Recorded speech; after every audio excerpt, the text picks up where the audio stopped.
这个小饼一出锅趁热吃，那叫一个香，表皮酥酥的，内馅香香的，简简单单的，好做还好吃，一定不要错过哦。300克普通面粉里加入3克盐，185克水，搅拌成絮状，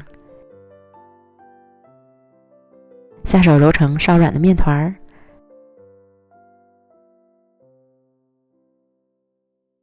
盖好醒10分钟，再将面团揉至细腻光滑。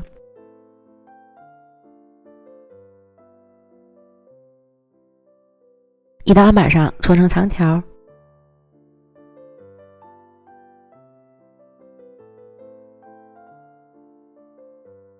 粉成8个大小均匀的面剂，再把每个面剂揉成光滑的小面团，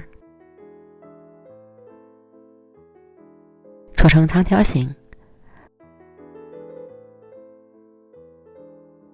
盘中倒点油，将揉好的小面条表面都裹一层油，依次摆好。盖好保鲜膜，醒面40分钟以上。在面条醒好之前，简单调个油酥。30克面粉里加入2克盐，浇入30克热油，搅拌均匀，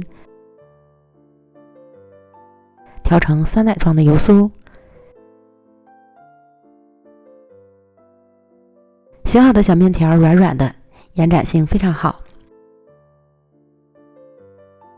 案板抹油防粘，取一个小面条按扁，擀成长条形，再将一端擀大擀薄，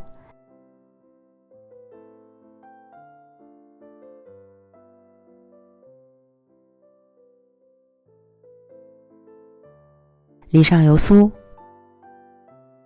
涂抹均匀，然后放上葱花、火腿丁，像视频中这样包好。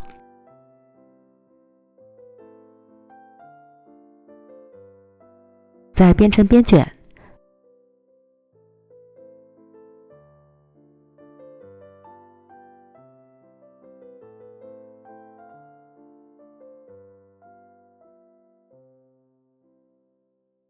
收尾处压在底部，这样一个生坯就做好了。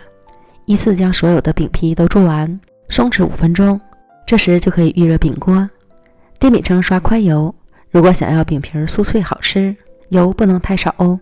放入饼坯，再轻轻按压成小饼状，底部烙至变色后翻面，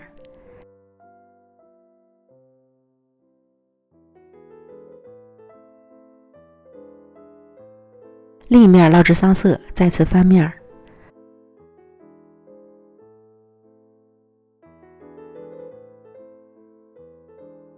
反复翻面2次，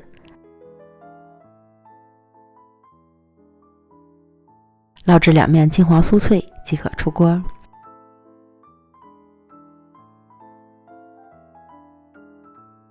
这样我们的小葱花饼就做好了，表皮酥酥脆脆的。一掰开，葱香味扑鼻而来，鲜香味美。这样做的葱花饼不是馅饼，胜似馅饼，简简单单的，好做还好吃。喜欢的朋友赶快安排起来吧。